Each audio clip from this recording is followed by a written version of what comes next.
और चलिए अब बात दिल्ली की करते हैं। दरिया और दिल्ली यहाँ पर डूबती दिखाई दे रही है। ये तमाम शब्द अभी इस्तेमाल किए जा रहे हैं, लेकिन ऐसा क्यों? क्योंकि वो तस्वीरें सामने आ रही हैं जो चिंताजनक हैं और परेशान करने वाली हैं। शुरुआती दौर की बारिश, सारे रिकॉर्ड टूट गए, तमाम तस्वीरें अलग अलग जगहों से सामने आई। कल एयरपोर्ट पर भी हादसा हुआ, टर्मिनल 1 पर, जहां एक शख्स की मौत भी हो गई है। एक रिपोर्ट के जरिए आपको समझाते हैं कि बारिश के बाद आखिर दिल्ली में हुआ क्या।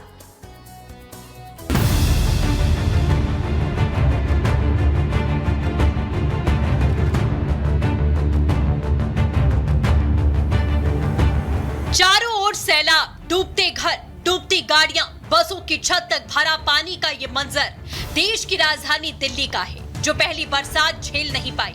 ऐसा लग रहा है कि बारिश के एक झटके ने पूरी की पूरी दिल्ली को डुबा दिया।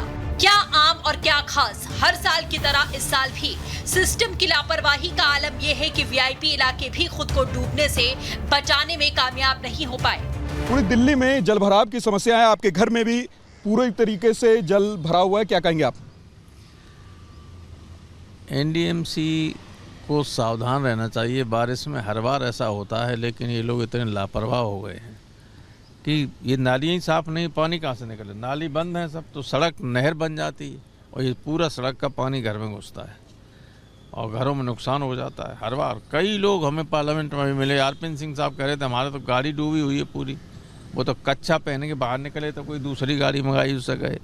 हर जगह दिक्कत यही है। हमने एक तस्वीर देखी, आप जैसे तैसे संसद के तरफ बढ़े, दो लोगों की मदद लेकर के आप बढ़े। तब यहाँ इतना पानी था जहाँ आप खड़े, ये गाड़ी नहीं आ सकती थी, गाड़ी उधर खड़ी थी, कमर भर पानी था। हाँ कमर, तब तो उठा के ले गए तो गाड़ी में रखा था।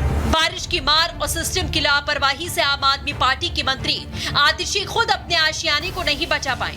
निचले इलाकों को तो छोड़िए, दिल्ली की पहली बारिश ने पॉश इलाकों में भी ड्रेनेज सिस्टम की पोल खोल कर रख दी। खुद मंत्री का घर बारिश में डूबा हुआ है, तो दूसरी ओर दिल्ली एमसीडी की मेयर शैली ओबरॉय पिछली बार से स्थिति को बेहतर बता रही हैं।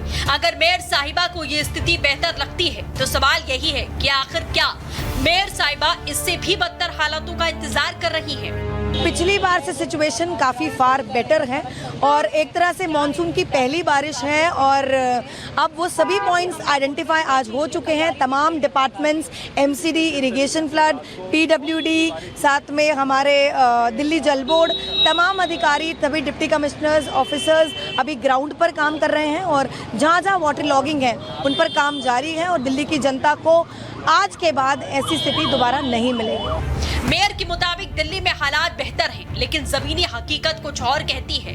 ये तस्वीरें दिल्ली के वसंत विहार इलाके की हैं। यहाँ बेसमेंट कंस्ट्रक्शन का काम जारी था। बारिश की वजह से झुग्गियां इस बेसमेंट में गिर गईं। एनडीआरएफ की टीमों की मदद से बेसमेंट से पानी निकालने में सफलता मिल पाई।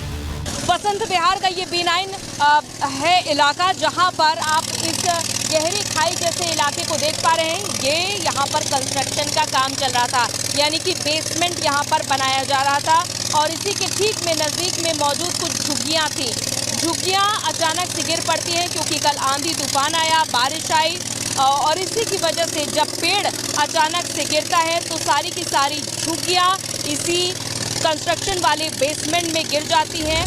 एक तरफ दिल्ली पानी से भरी है, दूसरी तरफ राजनीति भी जमकर जारी है। बीजेपी सांसद योगेंद्र चंदौलिया खुद बारिश में पानी में उतरकर दिल्ली सरकार को घेर रहे हैं, तो आम आदमी पार्टी से राज्यसभा सांसद संजय सिंह बीजेपी को उल्टा निशाना बना रहे हैं। आतिशी मैडम पानी के ऊपर बवाल मचा रही थी। आज अभी तो प्री मानसून है, बारिश अभी आई नहीं है, पहले ही मानसून बारिश आने से पहले आज दिल्ली जलमग्न हो गई, दिल्ली डूब गई।